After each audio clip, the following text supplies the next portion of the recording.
আমাদের রাজপথের সহযোদ্ধা খুব অল্প সময়ের মধ্যেই আন্দোলন সংগ্রাম আপোষহীন ভূমিকা এবং ডেডিকেশন দিয়ে সারা বাংলাদেশের মানুষের কাছে পরিচিত হয়েছেন।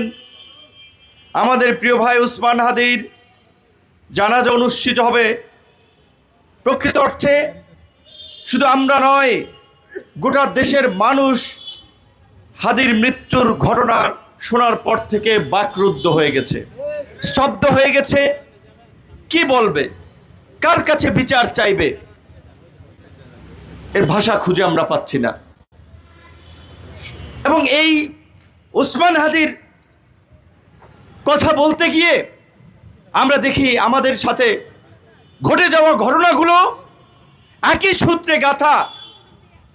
যেটা 3.5 মাস আগে হয়েছে সেই ঘটনার বিচার হয় নাই, তাহলে তো এটা পরিষ্কার এই সমস্ত ঘটনাগুলোতে সরকারের ইন্ধন আছে, সরকার সমর্থন করছে। পুরো সরকার যদি না করে, সরকারের মধ্যের একটা অংশ এই ঘটনাগুলোকে সমর্থন করছে, এইটা আজকে পরিষ্কার হয়ে গেছে। গত 29 আগস্ট ঠিক এইখানেই এইরকম একটি ডায়াসের সামনেই আমরা সংবাদ সম্মেলনের জন্য প্রস্তুতি নিচ্ছিলাম। সেই সময় পুলিশ এবং সেনাবাহিনীর পোশাক পরিহিত দুর্বৃত্তরা ওই বিজয়নগরের মাথা থেকে রাস্তায় থেকে আমাদের সহকর্মীদেরকে পেটাতে পেটাতে এইখানে এসে পিটিয়েছে। এই অচর্ব সরকার, এই খুনি সরকার, দুর্বৃত্ত সরকার, লুটেরা সরকার সেই ঘটনার বিচার করে নাই। বামপন্থীরা বলতো যে জ্বলন্ত কড়াই থেকে এই ফুটন্ত কড়াই থেকে জ্বলন্ত উনুনে আমরা ফেলতে চাই না বাংলাদেশের মানুষকে, এই কথা বলেছে। এই কথার তাৎপর্য আমরা বুঝি নাই। আজকে মনে হচ্ছে তাই শেখ হাসিনার মতো ফাঁসিবাদের বিরুদ্ধে জীবন বাজি রেখে লড়াই করে রক্তাক্ত হয়ে আজকে এই অন্তর্বর্তীকালীন সরকারকে ক্ষমতায় এনেছি।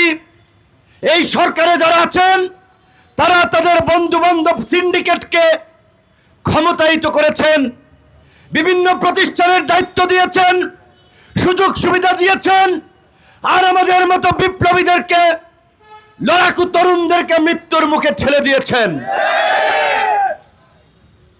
কারণ বাংলাদেশের গত ফ্যাসিবাদ বিরোধী আন্দোলন সংগ্রামে আমাদের যে ভূমিকা গোটা দেশের মানুষ জানে। আজকে এইখানে অনেকেই দাঁড়িয়ে আছেন যারা একাধিকবার হামলার শিকার হয়েছেন, গুলিবিদ্ধ হয়েছেন। অনেকে বলেছিল মারা গিয়েছে। আমাদের ছাত্র অধিকার পরিষদের সভাপতি নাজমুল এই জুলাই গণ অভ্যুত্থানে বলেছিল মারা গিয়েছে, আল্লাহ তাকে বাঁচিয়ে রেখেছেন।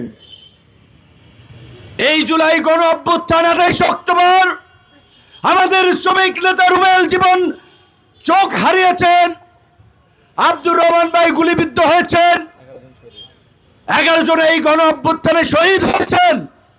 শুধু 29 আগস্ট প্রকাশ্য দিবালোকে আমাদের উপর হামলা নয়, সেই প্রতিবাদ করার কারণেও আমাদের শ্রমিক নেতা আব্দুর রহমানকেও গোয়েন্দা সংস্থার পরিচয়ে গাজীপুর থেকে গুম করার চেষ্টা করা হয়েছিল, আদামারা করে গাড়ি থেকে ফেলে দেওয়া হয়েছিল। আইজিপিকে জানিয়েছি, স্বরাষ্ট্র উপদেষ্টাকে জানিয়েছিলাম, কোনো ব্যবস্থা নিতে দেখি নাই। তাই আমাদেরকে আজকে অত্যন্ত উদ্বেগ উৎকণ্ঠার সাথে বলতে হচ্ছে, আমাদের সাথে যা কিছু ঘটছে, আমাদের উপরে যা হচ্ছে, এইগুলো সরকারের মধ্য থেকে ইন্ধন দেওয়া হচ্ছে। আজকে হাদীর মৃত্যুতে যখন আমরা গোটা জাতি বাকরুদ্ধ, সেই সময় আমরা দেখেছি রাতেই মব সৃষ্টি করে পত্রিকা অফিসে অগ্নি সংযোগ করা হয়েছে, ভ্যান্ডালিজম করা হয়েছে।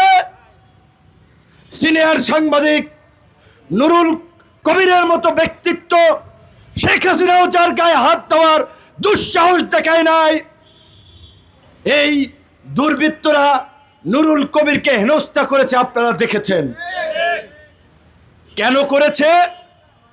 আমাদের সেক্রেটারি বলেছেন, হাদির বক্তব্য ইউটিউবে আছে, ফেসবুকে আছে, আপনারা খুঁজে দেখেন। হাদি বলেছিল প্রত্যেকটা পত্রিকার একটা আইডিওলজি, একটা দৃষ্টিভঙ্গি আছে।